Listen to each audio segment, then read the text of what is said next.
Hello students, my name is Gandharva Hemant Pednekar, Research Associate, School of Development Studies, Tata Institute of Social Sciences, Mumbai. I will be discussing about the module on consequences of international migration. In this module, we will learn about consequences of international migration, socio-economic consequences, the relation between immigration, remittances, and poverty, health, education, maternal healthcare services. Migration is a complex human process which has been in practice since ages and refers to permanent change of usual place of residence. People migrate from one place to another in search of livelihood and for better standard of living.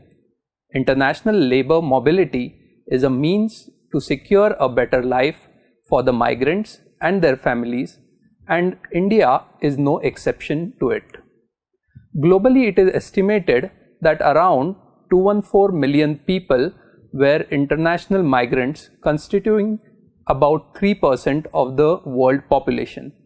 The share of international migrants in the world's population has remained remarkably stable at around 3% over the past 50 years, despite factors that could have been expected to increase flows. Mostly, researchers have focused on explaining why people move from one area to another. Since last 1 century, economists and social thinkers and researchers have debated the initiation and perpetuation of migration. Basically, 3 types of levels or theories, which are micro, meso, and macro level, are generally found in the literature regarding association between migration and remittances and its linkages with development. Micro level theories like Lee's theory of push-pull factors, behavioral models, neoclassical migration theory, etc. focus on individual migration decisions.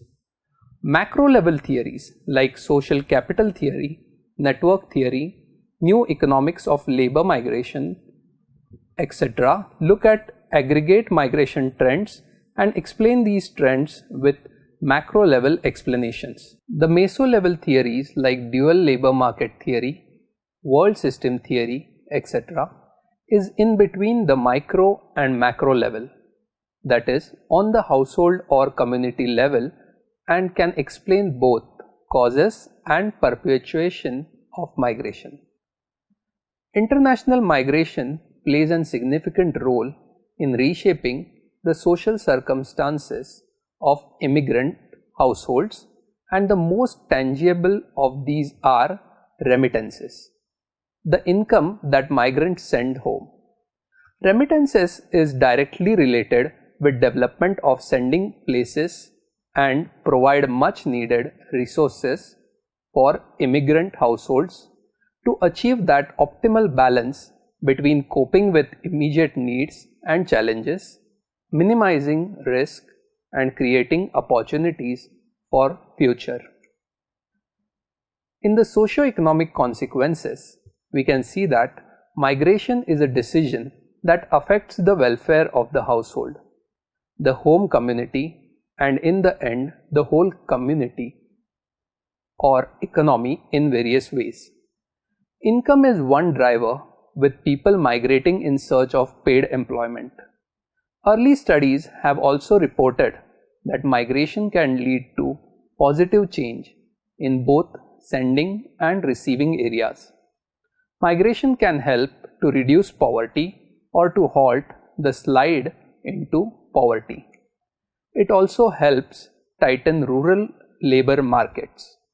While migration has economic, social, and cultural implications for the sending and host societies, remittances the migrants send home are perhaps the most tangible and least controversial link between migration and development. The direct result of immigration is remittances, and an explanation of this outcome has been a matter of discussion among scholars. Most of the early researchers have deduced the effect of migration negatively. and argued that this promotes spending on unnecessary consumables as well as the full or partial dependence of the household members on remittances. On the other hand, some other researchers consider the positive aspects of immigration and remittances, arguing that expenditure out of remittances on consumption may not necessarily be futile as it contributes to social, cultural, and economic development through financial and social investment. It also acts as a means of risk sharing and provides security from any unwanted financial crisis. Remittances are very important for many households in case of developing countries like India, where 56% of remittances are spent to meet day-to-day expenditure, and they are also utilized during expensive social rituals and traditional transactions such as dowry. Additionally, remittances help in improving the quality of life by increasing the family's expenditure on education, healthcare, housing, and other necessities. They also provide capital for setting up an entrepreneurial venture. It has been argued that remittances empower the lives of the left behind family members of the migrant by providing them an opportunity to take control over their social circumstances and in decision making for themselves as well as their other family members. Thus, remittances have a complex bearing on the lives of immigrants as well as the left behind population, and many researchers show immigration is a strategy to improve life chances. We'll now talk about immigration, remittances, and its effect on poverty. On the issue of immigration, remittances, and poverty, the literature is clear.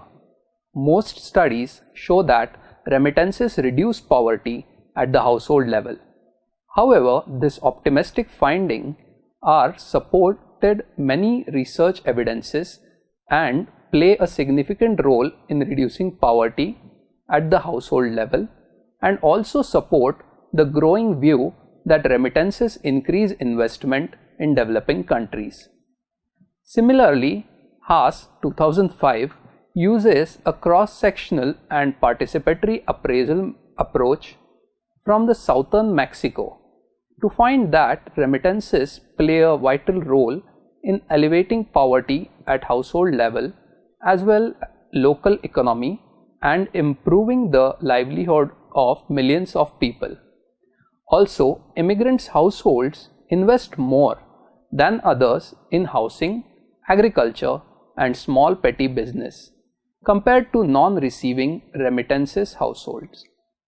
In the same vein, Fraser and Mazzucato 2014 using kernel matching approach and calculate average treatment effect between remittances receiving households and non-remittances receiving households. It shows that remittances have a positive and major effects on non-productive asset such as living condition and food security. In urban Burundi, and remittances also play a significant role in unwanted crisis, and same finding which is given by Lopez Videla and Machuca in Bolivia 2014. He shows that remittances have a positive effect on alleviating households poverty in urban Bolivia, whereas there is no effect on rural households poverty because migration is a selective process and associated with high level of cost. Meanwhile, in 2012, Soto and Brown also estimate the effect of remittances on poverty in Tongo, and results show that remittances reduce the incidence of poverty by 31% and the depth of poverty by 49%. On the other hand, Edwards and Oregia 2009 using kernel and nearest neighbor matching approach find that no systematic difference in labor force participation in remittances receiving households and reject the hypothesis that regular flow of remittances create household dependency on remittances. Ratha 2007 made a strong statement that migrant remittances are most tangible and perhaps the least controversial link between migration and development. In addition, remittances play a crucial role in reducing poverty at the household level, as 10% increase in per capita official remittances may lead to 3.5% decline in the share of poor people. Remittances are positively linked with increasing the productive and non-productive assets. Now we will discuss about immigration, remittances and its effect on education. On the issue of remittances and expenditure on education, the literature is twofold. Most studies show that remittances receiving households have a lower school dropout rate, and these households spend more on private tuition for children. According to Salas 2003, using panel data by using a two-step estimation in Peru 2007 to 2010, he found out that international remittances have a positive effect on the likelihood to send children to private school. In a similar vein, researchers also find positive effects of remittances on a school enrollment. However, this optimistic finding, neglected by Feng Hu 2012 in rural China using Probit model, finds that migration of adult household member has a negative impact on high school attendance of left behind girls' children in rural China. While the remittances can partially compensate for this loss, and Acosta, Finzileba and Lopez 2007 found a negative effect of remittances on educational attainment in the Dominican Republic. This view, also supported by Meza and Pedazzini 2008, stated that remittances in rural Mexico have a negative effect on school attendance. Now we shall discuss about immigration, remittances and its effect on health. There are various ways through which migration and health are linked. Migrants leave their place of origin in order to seek employment at the place of destination, which is alien to them socially and culturally. The place of destination could pose serious problems in the access to food and nutrition, healthcare services, besides harsh working conditions, inadequate housing and living conditions influencing the health status of migrants. Migrants are also exposed to the diseases and health risks of host society as well. It is also possible that some migrants could carry the communicable diseases and spread among the fellow migrants as well as among the host population. The diseases like tuberculosis, polio, HIV/AIDS, various forms of influenza, etc. are likely to spread through migration.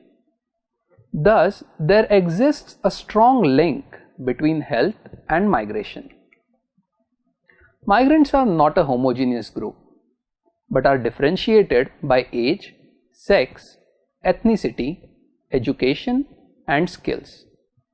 The unskilled and semi-skilled migrants are more likely to be affected by health risks due to their low income and awareness, and also due to lack of support to their healthcare needs.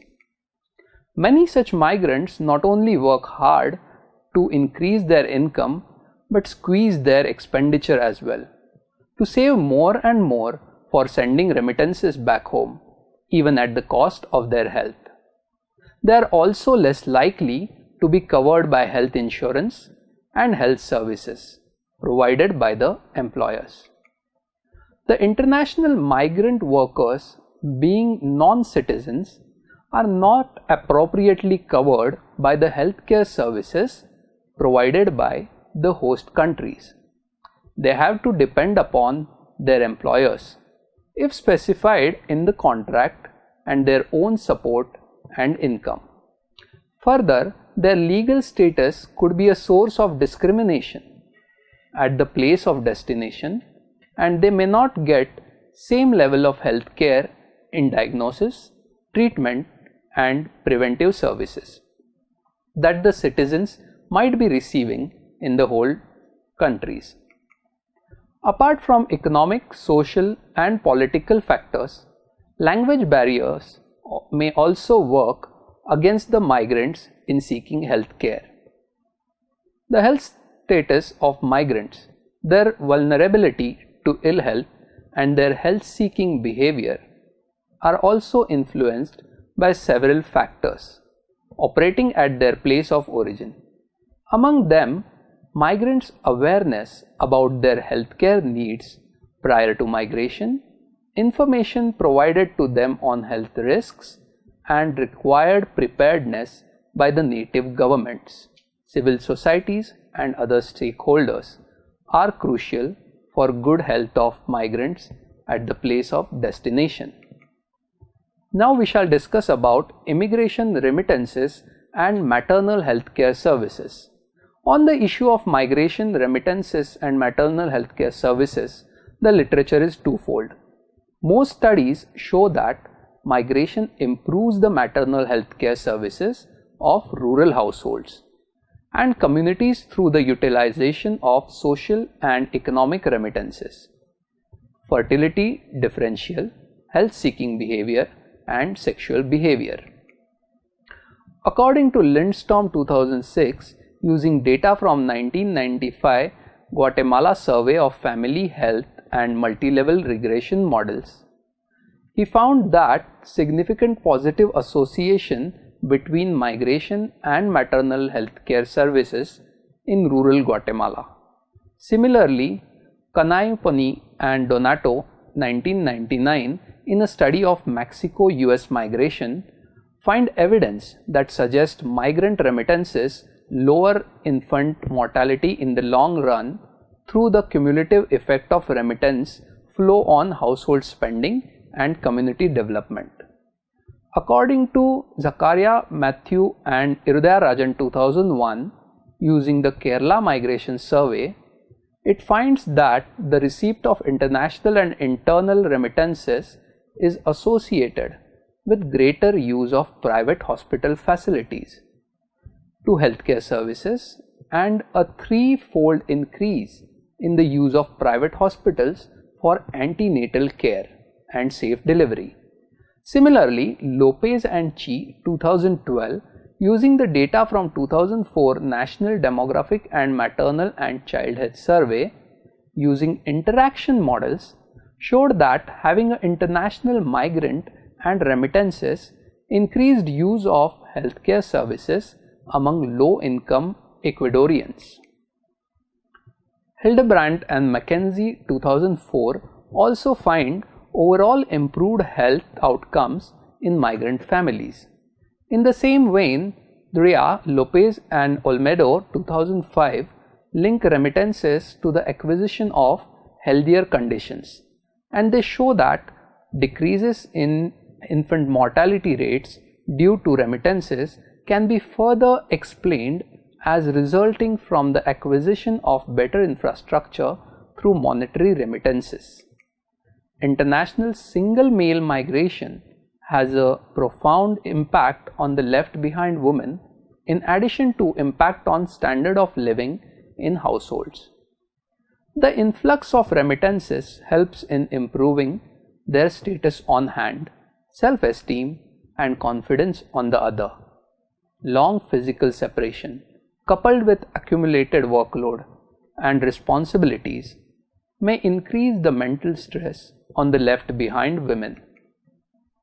Some of the studies have highlighted that male migration has negative impact on family in terms of family dissolution, psychological stress on women, and breakdown of traditional family system. On the other hand, studies conducted in Kerala, India, on left behind wives of immigrants to Gulf countries noted that after immigration of males women had to take up major responsibilities and decisions as well as interact with outside world, which they had may never done before, and greater involvement of left behind wives in decision making, which ultimately increased their status in family and society. Thank you. Zakaria and Irudarajan 2014 also showed in the table on household remittances during 1998 to 2014. In the year 1998, the remittances was 3530 crores. In the year 2003, it became 7965 crores. By 2008, it had touched 12511 crores, and by 2011, 15129 crores. In 2014, it reached 24374 crores. While in case of total remittances in Kerala in crore of rupees, in year 1998, the remittances were 13652. In year 2003, the remittances was 18465 crores, and 2008 43288 crores. In 2011, it reached to 49695 crores, and in 2014 71142 crores.